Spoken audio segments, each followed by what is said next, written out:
विद्यार्थी मित्र नमस्कार. या तासिकेमध्ये आपण BA तृतीय वर्ष मराठी सत्र 5वे अभ्यासपत्रिका 9वी साहित्य विचार या अभ्यासपत्रिकेतील प्रकरण 2 साहित्याची प्रयोजने हा भाग पाहत आहोत. या पूर्वीच्या तासिकेमध्ये आपण प्रयोजन म्हणजे काय आणि भारतीय अभ्यासकाने जे काही थोडक्यात साहित्याची प्रयोजने सांगितलेली आहेत, यामध्ये भरतमुनी, दंडी, राजशेखर, भामह, विश्वनाथ, वामन इत्यादी अभ्यासकांनी साहित्याची जी प्रयोजने सांगितलेली आहे या संदर्भात विवेचन केलेलं आहे.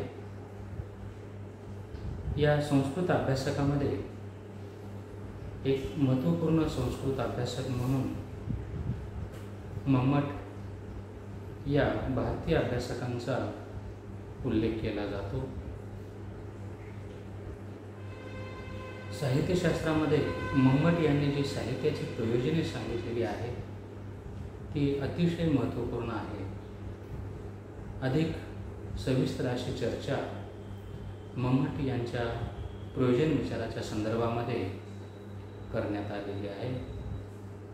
परीक्षेच्या दृष्टिकोनातून अतिशय महत्त्वपूर्ण असलेला हा भाग याचे विवेचन सविस्तरपणे आपण या तासिकेमधून करणार आहोत. मम्मट यांनी जे साहित्याची प्रयोजने सांगितलेली आहेत त्या प्रयोजनामध्ये एक एक प्रयोजन विचार आपण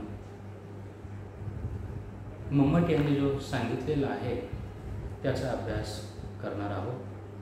म्हणून मम्मट यांच्या प्रयोजन विचारावर परीक्षेमध्ये जर प्रश्न विचारला तर थोडक्यात तुम्हाला या प्रयोजन विचाराच्या संदर्भामध्ये अतिशय चांगल्या पद्धतीने नेमकेपणाने सुटसुटीतपणे तुम्हाला उत्तरे लिहावी लागणार आहे.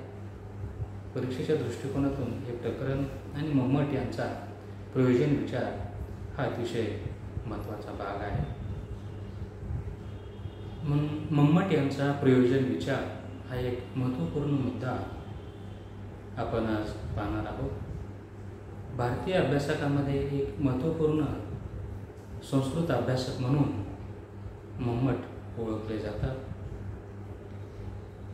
मम्मट यांचा जो काव्यप्रकाश हा ग्रंथ आहे या ग्रंथामधून त्यांनी प्रयोजनविषयक विचार मांडलेला आहे. प्राचीन संस्कृत अभ्यासकाने सांगितलेल्या प्रयोजन विचारामध्ये मम्मट यांनी जो प्रयोजन विचार सांगितलेला आहे तो अतिशय महत्त्वपूर्ण अशा स्वरूपाचा आहे. मम्मट यांनी आपल्या काव्यप्रकाश या ग्रंथामध्ये हा प्रयोजनविषयक विचार मांडलेला आहे.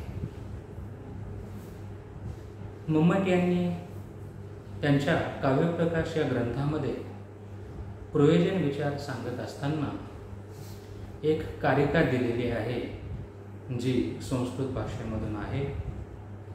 त्याचं मराठीमध्येही पुढे विश्लेषण केलेलं आहे. या कारिकेमधून मम्मट यांनी जी प्रयोजने सांगितलेली आहेत त्यातील क्रमशः एक एक प्रयोजन आपण समजून घेणार आहोत.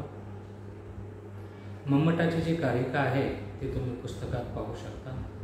साहित्य विचार हा जो संदर्भ ग्रंथ आहे त्या ग्रंथामध्ये सविस्तरपणे ही व्याख्या दिलेली आहे. तुम्ही ते पाठही करून उत्तरामध्ये लिहू शकता जेणेकरून तुम्हाला अधिक चांगल्या पद्धतीचे गुण परीक्षेमध्ये मिळू शकतात. मम्मट यांनी आपल्या काव्यप्रकाश या ग्रंथामध्ये जो प्रयोजनविषयक विचार मांडलेला आहे हे मांडत असताना त्यांनी एक कारिका दिलेली आहे. त्याला मम्मटाची कारिका असं या ठिकाणी म्हटलं जातं. मम्मट यांनी आपल्या काव्यप्रकाश या ग्रंथामध्ये प्रयोजनविषयक विचार मांडलेला आहे. या ग्रंथात त्यांनी प्रयोजनाच्या संदर्भामध्ये एक कारिका दिलेली आहे ती पुढील प्रमाणे आहे. ती कारिका अशी आहे, त्याचं मी वाचन करतो.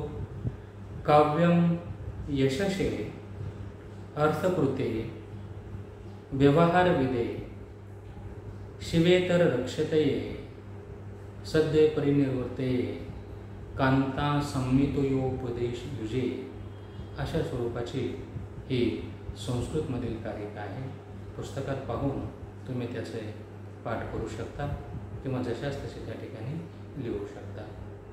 तर मम्मट यांनी जी काव्यप्रकाश या ग्रंथामध्ये जी कारिका दिलेली आहे, या कारिकेमध्ये मम्मटांनी एकूण 6 प्रयोजने सांगितलेली आहे. काव्यम यशसे अर्थकृते व्यवहारविदे शिवेत रक्षते सद्य परिनिवर्तये कांता संमित उपदेश युजे. ही जी मम्मटाची कारिका आहे, यामध्ये मम्मट यांनी एकूण 6 प्रयोजने सांगितलेली आहे. म्हणून आपण एक भाग लक्षात घ्यायचा आहे. मम्मट यांनी जी प्रयोजने सांगितलेली आहेत ती एकूण 6 आहेत. तर मम्मट यांनी जी सांगितलेली 6 प्रयोजने आहेत, या 6 प्रयोजनाच्या बाबतीमध्ये आपणास साधक बाधक अशी चर्चा करावयाची आहे. तर मम्मट हे संस्कृत अभ्यासक आहे. त्या काळामध्ये त्यांनी हा आपला प्रयोजन विचार सांगितलेला आहे आणि मम्मट यांच्या प्रयोजन विचारावर सर्वच अभ्यासकांनी चर्चा केलेली आहे. मम्मट यांचा हा प्रयोजन विचार अतिशय महत्त्वपूर्ण असला तरी देखील आजच्या काळामध्ये, आधुनिक काळामध्ये, या तंत्रज्ञानाच्या युगामध्ये किंवा सद्य परिस्थितीमध्ये मम्मट यांनी सांगितलेली प्रयोजने, जी त्यांनी 6 प्रयोजने सांगितलेली आहेत, ते 6ही प्रयोजने ही लागू होतील का, मान्य होतील का? आणि आपण या पूर्वीच्या तासिकेमधूनही अभ्यासलेला आहे की प्रयोजन विचार पाहत असताना हा 2 दृष्टिकोनातून पाहावा लागणार आहे. तो म्हणजे एक लेखकनिष्ठ दृष्टिकोनातून प्रयोजन विचार आणि वाचकनिष्ठ दृष्टिकोनातून प्रयोजन विचार. मग हे पाहत असताना मम्मट यांनी आपल्या काव्यप्रकाश या ग्रंथामध्ये जी एकूण 6 प्रयोजने सांगितलेली आहेत, ती 6 प्रयोजने आपण पाहणार आहोत, अभ्यासणार आहोत. मम्मटांचा काळ आणि आजचा काळ यामध्ये फरक आहे, तफावत आहे. संस्कृत अभ्यासक मम्मट यांनी त्या काळामध्ये जो प्रयोजन विचार सांगितला तो अतिशय महत्त्वपूर्ण अशा स्वरूपाचा आहेच, पण आजच्या या तंत्रज्ञानाच्या काळामध्ये, सद्य परिस्थितीमध्ये मम्मट यांचा प्रयोजन विचार आपण लेखकनिष्ठ दृष्टिकोनातून आणि वाचकनिष्ठ दृष्टिकोनातून किती उपयुक्त आहे याची साधक आणि बाधक म्हणजे गुणदोषासह, म्हणजे चांगलं वाईट, अर्थात त्याला साधक बाधक असाच शब्द वापरण्यात आलेला आहे. म्हणजे त्याची उपयुक्तता किती आहे आणि त्याची उपयुक्तता आजच्या काळात आहे की नाही या संदर्भाने आपणाशी चर्चा करावी लागणार आहे. साहित्य विचार या संदर्भ ग्रंथामध्ये जे विचार अभ्यासकांनी नोंदवलेले आहे किंवा मम्मट यांच्या प्रयोजन विचारावर जे साधक बाधक अशी चर्चा करण्यात आलेली आहे, त्याच पद्धतीने किंवा त्यानुसार हा घटक आपण समजून घेणार आहोत.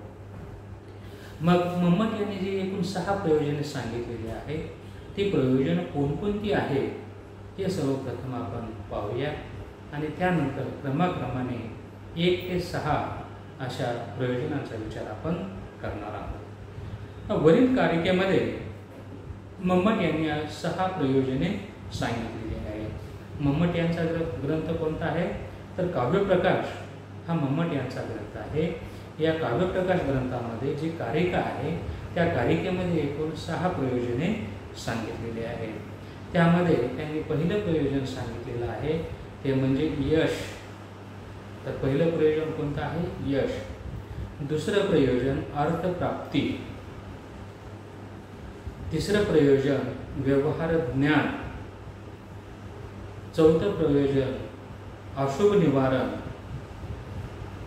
5वं प्रयोजन उच्च आनंद प्राप्ती आणि शेवटचं म्हणजे 6वं प्रयोजन कांता संमित उपदेश. ही 6 प्रयोजने मम्मट यांनी आपल्या काव्यप्रकाश या ग्रंथामध्ये सांगितलेली आहेत.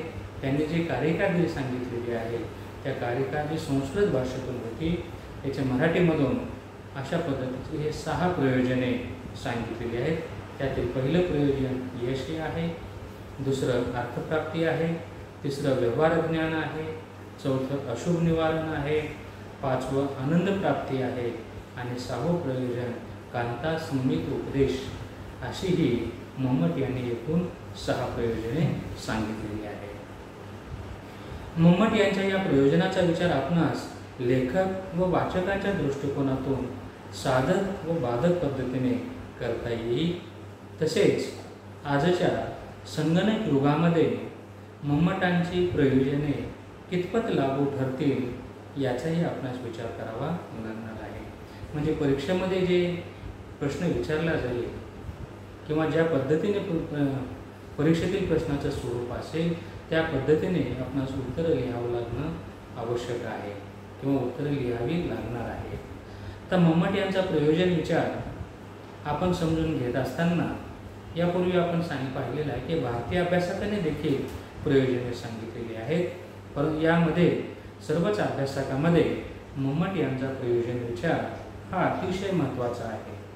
आणि मम्मट यांनी काव्यप्रकाश या ग्रंथामध्ये जी 6 काव्याची प्रयोजने सांगितलेली आहेत त्या 6ही प्रयोजनांचा विचार आपणास करावायचा आहे. कदाचित सविस्तर असा दीर्घ उत्तरी प्रश्नही यावर विचारला जाऊ शकेल किंवा यातील काही 6 पैकी कोणत्याही प्रयोजनावर 1-2 प्रयोजनावर टिपा लिहा वगैरे असा प्रश्न विचारला जाऊ शकेल किंवा संक्षिप्त शब्दामध्ये माहिती लिहा असाही प्रश्न विचारला जाऊ शकेल. एकूणच मम्मट यांच्या प्रयोजना विचारावर परीक्षेमध्ये प्रश्न हा असतोच असतो. त्यामुळे हा घटक आपणास अभ्यासावा लागणार आहे. परीक्षेमध्ये तुम्हाला हमखास याला चांगले गुण तुम्हाला मिळू शकतील. म्हणून मम्मट यांचा प्रयोजन विचार जो आहे तो विचार सविस्तरपणे तुम्हाला त्या ठिकाणी आकलन करावं लागणार आहे, समजून घ्यावं लागणार आहे. म्हणून मम्मटांनी एकूण जे 6 प्रयोजने सांगितलेली आहेत या 6ही प्रयोजनाच्या बाबतीमध्ये आपणास दोन्हीही बाजूने विचार करावा लागणार आहे.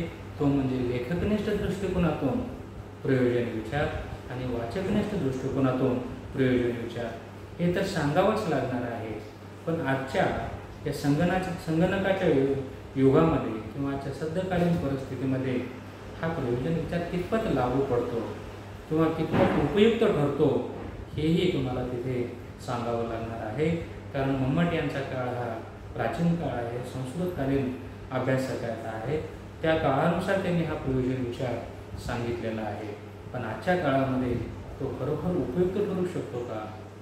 यातील कोणती प्रयोजने आजच्या काळामध्ये उपयुक्त ठरणारे नाहीत आणि कोणती प्रयोजने आजच्या काळामध्ये देखील उपयुक्त ठरू शकतात? या 6 पैकी कोणती प्रयोजने वाचकनिष्ठ आहेत, कोणती प्रयोजने लेखकनिष्ठ आहेत आणि कोणती प्रयोजने लेखकनिष्ठ दृष्टिकोनातूनही उपयुक्त आहेत आणि वाचकनिष्ठ दृष्टिकोनातूनही उपयुक्त आहेत आणि आजच्या काळामध्ये देखील उपयुक्त आहेत. या सर्वच बाबींचा विचार आपणास करावा लागणार आहे. विद्यार्थी मित्रहो, अतिशय सविस्तर अशी चर्चा मम्मट यांच्या प्रयोजन विचाराच्या संदर्भामध्ये साहित्य विचार या संदर्भ ग्रंथामध्ये करण्यात आलेली आहे.